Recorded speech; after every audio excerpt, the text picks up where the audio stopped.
Assalamualaikum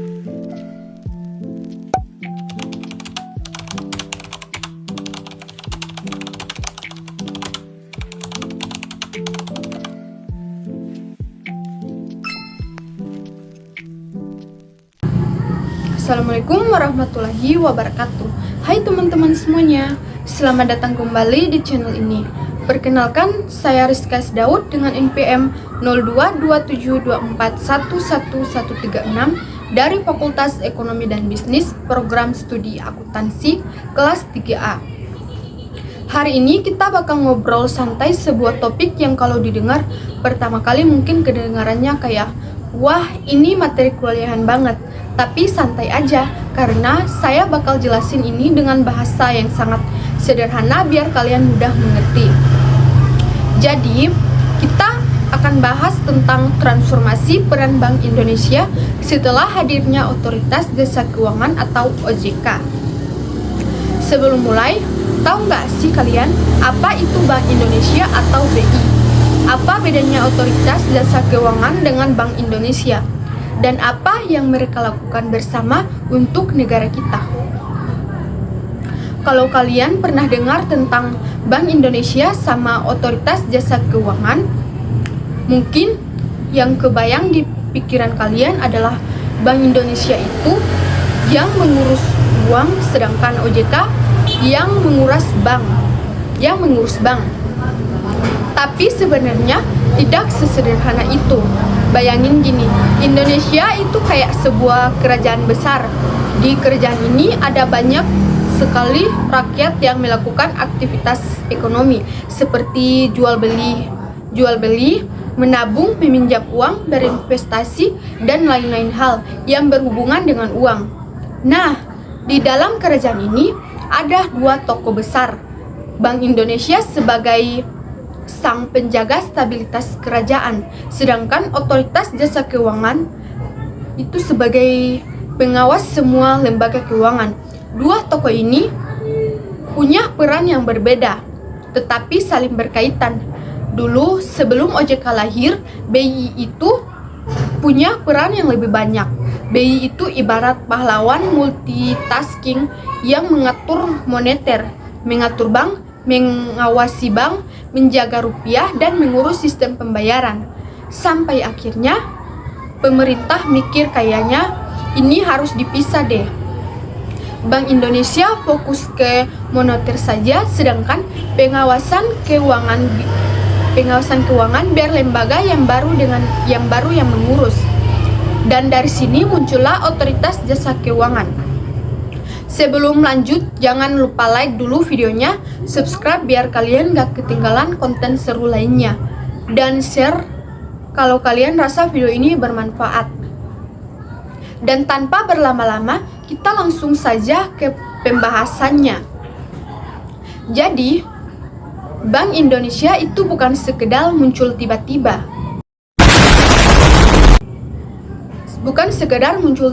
Setelah kemerdekaan. Bank Indonesia punya akar sejarah yang panjang.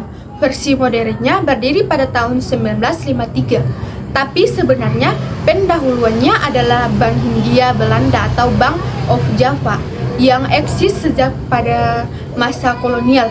Bayangin, pada masa kolonial sistem keuangan kita sudah punya fondasi, tapi tentunya sangat berbeda konteksnya, yaitu tidak ekonomi Republik Merdeka, melainkan ekonomi kolonial. Kalau diibaratkan seperti fondasi rumah lama yang kemudian dibangun ulang agar lebih kuat dan sesuai kebutuhan masa kini. Nah, setelah Indonesia merdeka, barulah Bank Indonesia dibentuk sebagai Bank Sentral Nasional. Tugasnya pun sangat penting, yaitu menjaga nilai rupiah agar uang tidak gampang inflasi parah atau depresiasi ekstrim. Menetapkan kebijakan moneter seperti mengatur beberapa banyak uang yang beredar dan berapa mahal atau murah bunga pinjaman. Yang ketiga, mengatur sistem pembayaran supaya transfer, setor tunai, dan transaksi antar bank bisa berjalan lancar. Semua itu era awal Bank Indonesia. Bayangin, BI itu seperti arsitek keuangan, kerajaan ekonomi, Dia merancang bagaimana uang bisa beredar, bagaimana masyarakat bisa menyimpan uang, dan bagaimana transaksi bisa dilakukan dengan aman. Sebelum ada OJK, tugas BI super padat. Saking banyaknya tugas, kadang bisa dibilang BI itu seperti multi-tool atau Swiss Army di dunia keuangan, yaitu satu lembaga banyak fungsi. Beberapa peran penting BI di masa itu, yaitu pengawas perbankan. BI bertanggung jawab untuk mengawasi bank-bank agar tidak berlaku sembrono, terutama dalam hal likuiditas, solvabilitas, dan manajemen risiko. Yang kedua, stabilisator moneter. BI menggunakan instrumen moneter seperti operasi pasar terbuka, suku bunga, dan cadangan wajib bank atau reserve requirement untuk mengendalikan inflasi dan menjaga kestabilan ekonomi. Yang berikut, menjaga sistem pembayaran. BI harus memastikan sistem pembayaran nasional berjalan supaya transaksi antar bank bisa lancar dan supaya masyarakat bisa mempercayai sistem perbankan untuk menyimpan dan mengirim uang. Kalau kita analogikakan, BI itu seperti komandan lalu lintas ekonomi. Dia harus menata arus uang supaya tidak macet, supaya tidak terjadi kecelakaan keuangan seperti krisis perbankan, dan supaya setiap kendaraan uang bisa berjalan sesuai rute yang aman. Dengan perkembangannya dengan sistem keuangan, makin banyak tantangan. Kita tidak lagi hidup di zaman hanya bank konvensional dan cash. Industri keuangan semakin kompleks. Ada perusahaan asuransi, multifinance, pasar modal, koperasi, dan fintech. Dan ada juga aktivitas keuangan bukan hanya di bank, bisa lewat investasi, asuransi, dan lembaga pembiayaan. Risiko sistemik semakin besar. Satu lembaga finansial yang bermasalah bisa menyebar dan mengguncang sistem keuangan. Nah, sebelum OJK, pengawasan keuangan ini tersebar. Ada regulasi dan pengawasan yang dikelola oleh BI, yaitu Bapepam sebelumnya, pengawas pasar modal, dan instansi lain. Model ini lawan disebut lubang pengawasan dan kurang efisien. Bayangin, kalau kamu punya bank toko di kota, bank asuransi, dan lembaga keuangan lainnya, tapi pengawasannya diserahkan ke banyak petugas berbeda tanpa komandan pusat. Mungkin beberapa toko tidak diawasi dengan baik, risiko penipuan atau kebangkrutan. Itu sebabnya dibentuklah Otoritas Jasa Keuangan atau OJK untuk menyatukan pengawasan sektor jasa keuangan dalam satu lembaga. Nah, OJK atau Otoritas Jasa Keuangan resmi dibentuk berdasarkan Undang-Undang Nomor 21 Tahun 2011.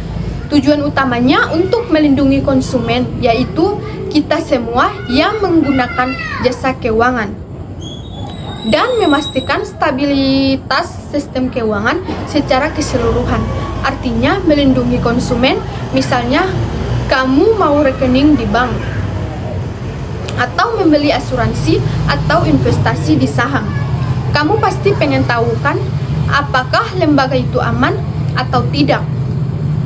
Apakah produk yang dia jual benar-benar sesuai dengan yang dia janjikan atau tidak? Dan apakah tidak ada penipuan? Nah, inilah tugas OJK untuk mengawasi agar lembaga keuangan tidak mengelabui konsumen dan memastikan semua produk keuangan aman dan transparan. Tidak hanya sektor jasa keuangan, termasuk perbankan, pasar modal, asuransi, lembaga pembiayaan, hingga fintech atau seiring dengan perkembangan waktu. Lalu, stabilitas sistem keuangan apa artinya? Artinya, sistem keuangan kita tidak mudah roboh. Kalau ada satu bank yang masalah, tidak boleh menyebar ke bank lain, sampai harus membuat krisis keuangan. Jadi, OJK ditugaskan untuk mengawasi agar semua lembaga keuangan tetap sehat dan tidak membuat masalah bagi sistem keseluruhan.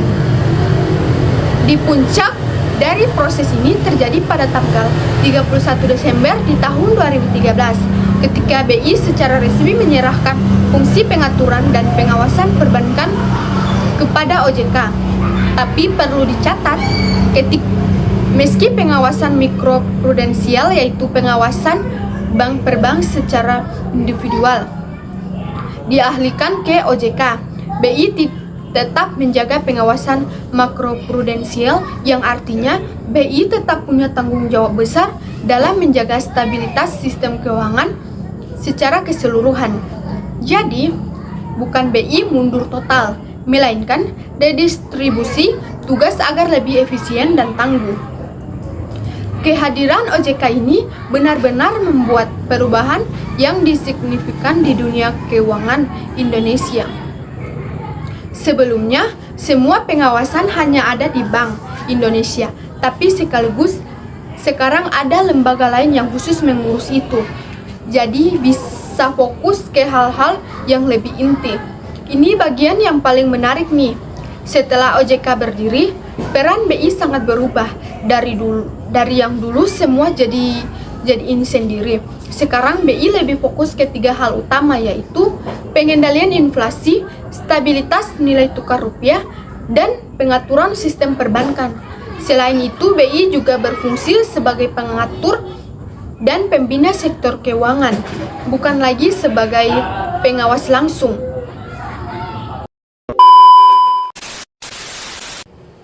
Satu, pengendalian inflasi. Jaga harga barang agar tidak makin mahal. Apa itu inflasi? Gampangnya saja, inflasi itu kenaikan harga barang secara umum dan terus-menerus. Misalnya, tahun lalu kamu bisa beli nasi goreng seharga 15.000, tapi tahun ini jadi 20.000. Itu tandanya ada inflasi. Nah, kenapa pengendalian inflasi itu penting? Karena kalau inflasi terlalu tinggi, uang kita akan jadi lemah, artinya daya beli kita turun. Kamu bisa beli barang lebih sedikit dengan uang yang sama. Itu pasti tidak enak kan? Bayangin aja, gaji kamu tetap sama, tapi harga semuanya makin mahal. Pasti susah banget hidupnya. Jadi, tugas BI adalah menjaga inflasi tetap pada tingkat yang sehat. Tingkat inflasi yang sehat untuk Indonesia itu sekitar 3% ditambah 1% per tahun, artinya antara 2% sampai 4%. Begitu inflasi tetap stabil, daya beli kita juga stabil dan ekonomi bisa tumbuh dengan baik. Cara BI mengendali inflasi itu banyak, tapi yang paling umum adalah dengan mengatur suku bunga acuan atau BI rate. Kalau BI rate dinaikkan, bank-bank akan sulit mendapatkan uang dari BI. Jadi, bank-bank juga akan menaikkan suku bunga pinjaman mereka, sehingga orang lebih ragu mau pinjam uang buat beli barang mahal seperti mobil, rumah. Jadi permintaan barang turun dan harga barang juga akan turun atau tidak naik terlalu cepat. Begitu sebaliknya, kalau BI rate diturunkan, bank-bank lebih gampang mendapatkan uang. Suku bunga pinjaman turun, orang lebih mau pinjaman uang, permintaan barang naik dan ekonomi akan tumbuh lebih cepat. Yang kedua, stabilitas nilai tukar rupiah. Jaga rupiah agar tidak terlalu lemah. Nilai tukar rupiah itu adalah harga rupiah terhadap mata uang asing. Biasanya dolar Amerika Serikat. Misalnya sekarang 1 dolar Amerika Serikat sama dengan 15.000 rupiah. Besoknya bisa jadi 15.500 rupiah atau 14.500 rupiah. Kenapa stabilitas nilai tukar itu penting? Karena banyak barang yang kita beli dari luar negeri kan, seperti minyak bumi, bahan baku pabrik, gadget, dan banyak lagi. Kalau rupiah lemah, misalnya 1 dolar jadi 16.000 rupiah, maka harga barang-barang impor itu akan naik, dan itu akan berdampak ke harga barang di dalam negeri juga.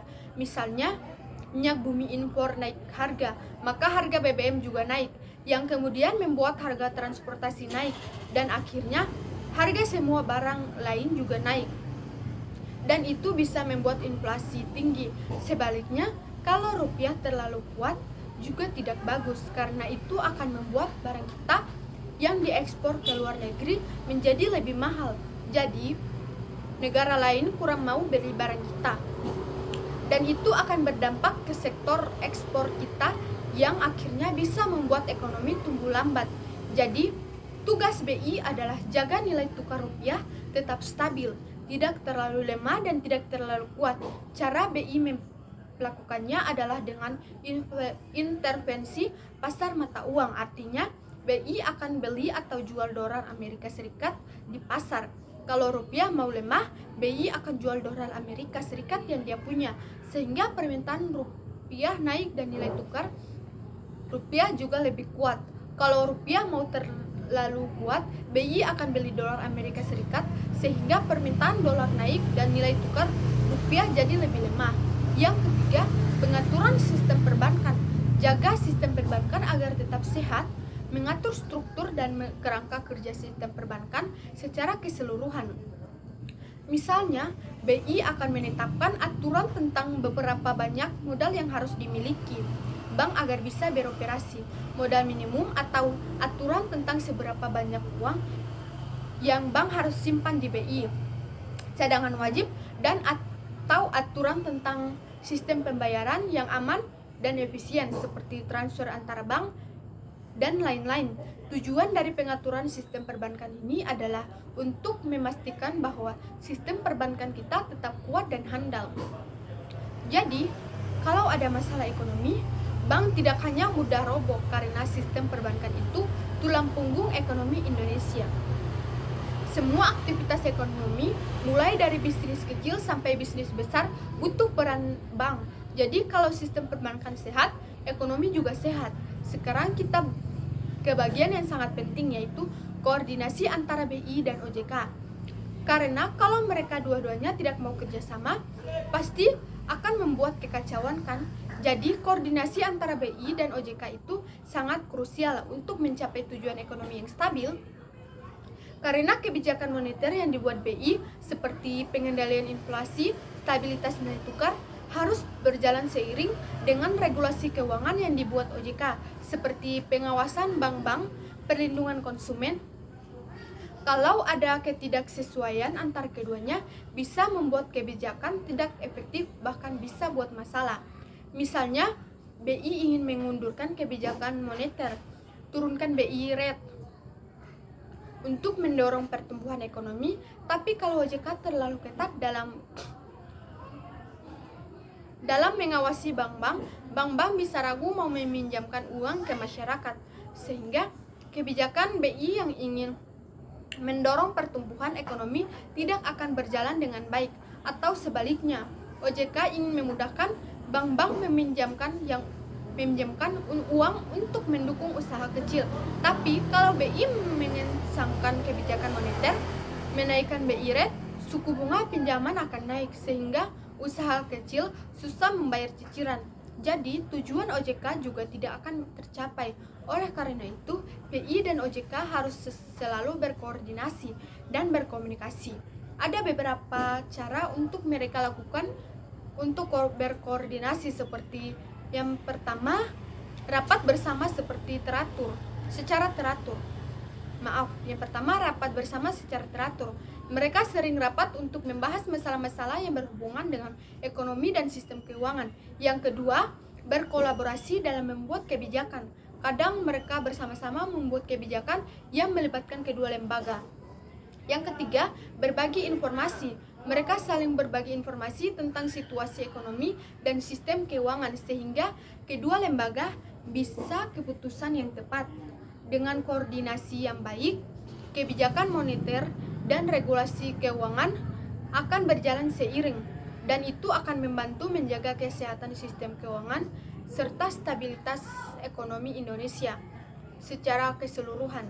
Seperti kata orang, bekerja sama bagai tangan dan mata, saling melengkapi dan saling mendukung.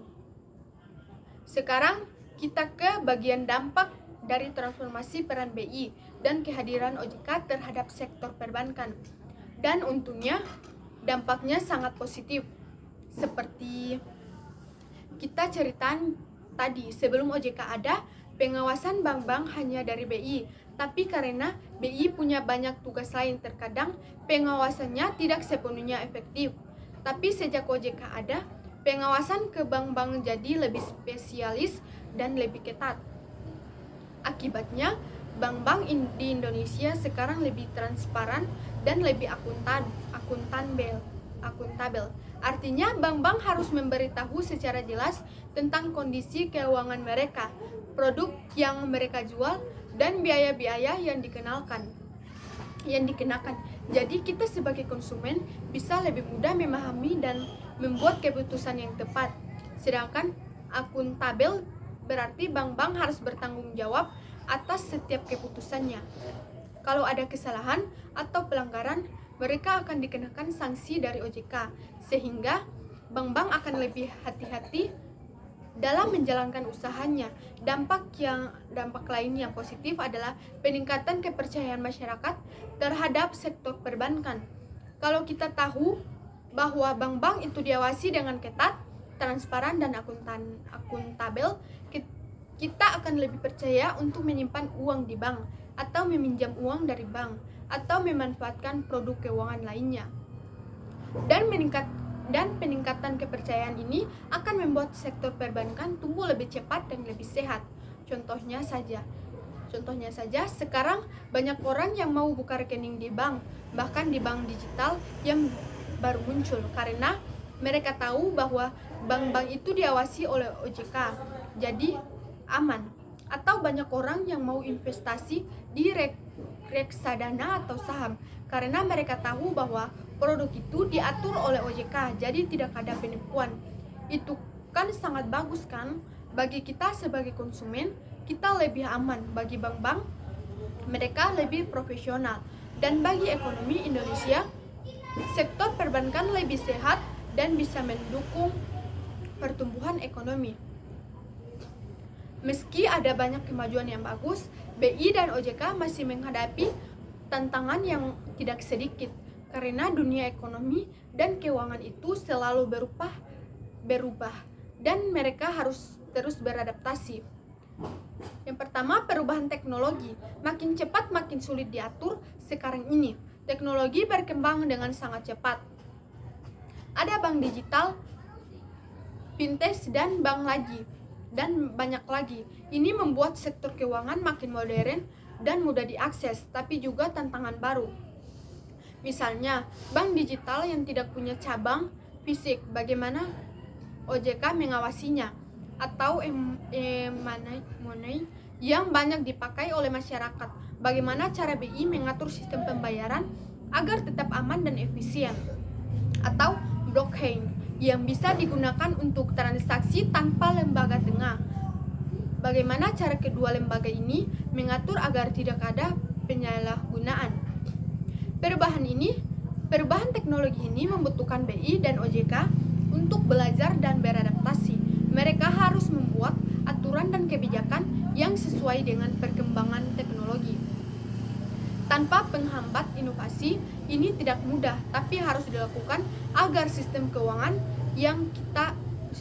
kita tetap sehat dan relevan. Yang kedua, risiko sistemik.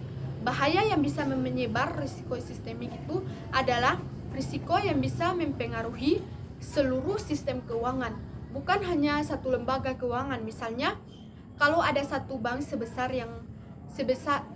bank besar yang roboh, itu kita membuat kepercayaan masyarakat turun, dan akhirnya sebuah bank akan terkena dampak. Atau kalau ada krisis ekonomi di luar negeri, kita bisa berdampak ke ekonomi di Indonesia, dan sistem keuangan kita mengelola risiko sistemik itu sangat sulit, karena itu membutuhkan pemahaman yang mendalam tentang hubungan antara berbagai lembaga keuangan dan ekonomi secara keseluruhan. BI dan OJK harus bekerja sama untuk mendeteksi risiko sistemik sejak dini dan mengambil langkah-langkah untuk mencegahnya atau menguranginya. Contohnya, mereka bisa menetapkan aturan yang lebih ketat tentang modal minimum harus dimiliki bank, atau aturan tentang pemberian pinjaman yang tidak terlalu berisiko. Atau mereka bisa melakukan stress test atau tes tekanan ke bank-bank untuk melihat seberapa kuat bank yang menghadapi situasi ekonomi yang tidak buruk. Apa saja inovasi yang sudah dilakukan BI.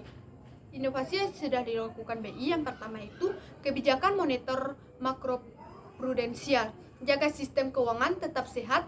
Kebijakan ini bertujuan untuk menjaga stabilitas sistem keuangan secara keseluruhan dengan mengendalikan risiko sistemik yang kita ceritain tadi. Contohnya, kebijakan moneter makroprudensial yang sudah diterapkan BI adalah laju pertumbuhan kredit atau LPK. BI menetapkan batasan laju pertumbuhan kredit agar bank-bank tidak terlalu bebas meminjamkan uang yang bisa membuat risiko. Yang berikut, cadangan syariah wajib atau singkatannya CSW dan cadangan wajib CW. BI menetapkan jumlah uang yang harus disimpan bank di BI agar bank memiliki cadangan yang cukup jika ada kebutuhan mendesak. Perbandingan pinjaman terhadap nilai jaminan. BI menetapkan batasan pinjaman yang bisa diberikan bank terhadap nilai jaminan seperti rumah atau mobil agar bank tidak terlalu berisiko kalau nilai jaminan turun. Kebijakan ini sangat penting karena itu membantu mencegah terjadinya krisis keuangan dan mencegah stabilitas sistem keuangan. Nah, itu saja. Yang kedua, sistem pembayaran modern, lebih cepat dan mudah. BI telah memperkenalkan sistem pembayaran modern yang lebih cepat, aman, dan efisien. Contohnya, BI Fast, sistem transfer antar bank yang cepat, bisa dilakukan 24 jam sehari, 7 hari seminggu, dan nilai transfer bisa kecil atau besar. Sistem pembayaran elektronik yang bisa digunakan untuk belanja di berbagai tempat tanpa perlu bawa uang tunai.